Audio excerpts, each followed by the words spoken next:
And for more analysis on the situation in Libya, we're now joined by Bill van Auken, who's a 2004 U.S. presidential candidate and activist for the Socialist Equality Party. Thanks very much for being on the program tonight. Now, NATO plans to stay in Libya to secure the UN mandate, which permitted the operation to protect civilians, but it also says that the Gaddafi regime is over. So where's the threat to civilians?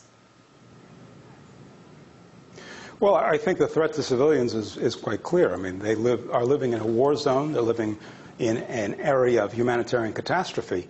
As for NATO staying, I don't think it has anything to do with that. I mean, this has been a war from the outset that has been waged for definite material interests, largely oil, geostrategic placement in North Africa, a means of countering the revolutionary upheavals that have taken place on Libya's borders, both in Tunisia and Egypt.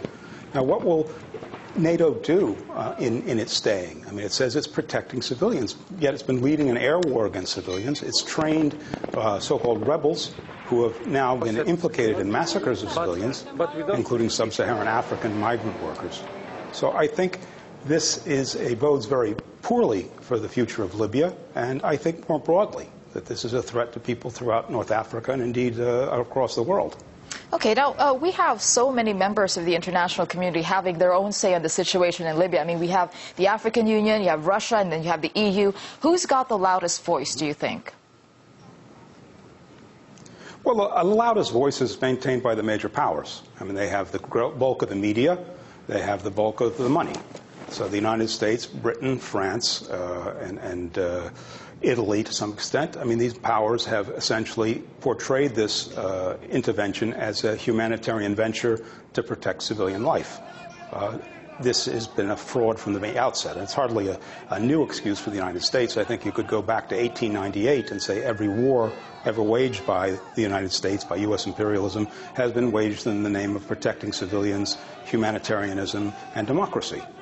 And this includes Vietnam and includes somewhat similar ventures to the present one, such as the Contra War in Nicaragua, where the Reagan government backed rebels who said that they were liberating Nicaragua to bring it democracy and to protect various civilians who were being massacred by the Sandinista government, such as the Mosquito Indians. This has a long, long history. Those who now embrace this, and there's some on the left who have embraced it, as something entirely new, that Obama has brought us a new kind of warfare to help people, are really sort of political amnesiacs. Okay, well, now in Libya, for now, we're looking at the situation. They have the NTC, I mean, it's representatives of the opposition. But what will happen when Libya faces an election, if indeed it faces one? Well, who knows when that will come? And who is the NTC? I mean, this is a self-appointed body. It's been elected by no one.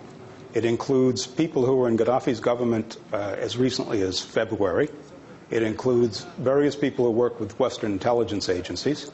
And it includes Islamists.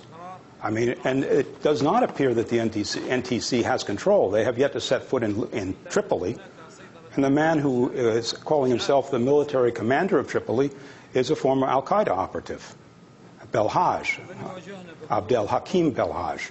This is a man who worked with the Mujahideen when the United States was backing the Islamists in Afghanistan to overthrow the Soviet-backed government in the 1980s.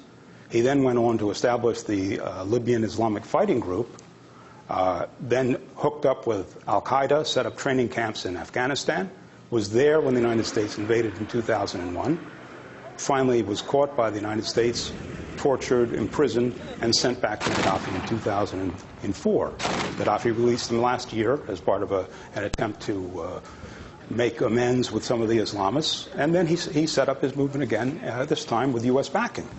I mean, I think when one looks at this, and when the American people who are not being told who the United States is backing look at this, they have to wonder, what have the last 10 years been about?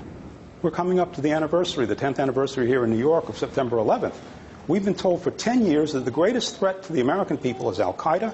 They've justified two wars, two aggressive wars, on the basis that we had to fight al-Qaeda to prevent it from establishing new bases. And now the United States, in league with Britain and France, is training, arming, and providing air cover for al-Qaeda in Libya. I mean, I don't think they know where this will go. I don't think we know where it will go for the Libyan people. And quite frankly, I think they may be unleashing forces that will prove very, very troubling for the American people. Okay, well, thank you very much for your analysis then.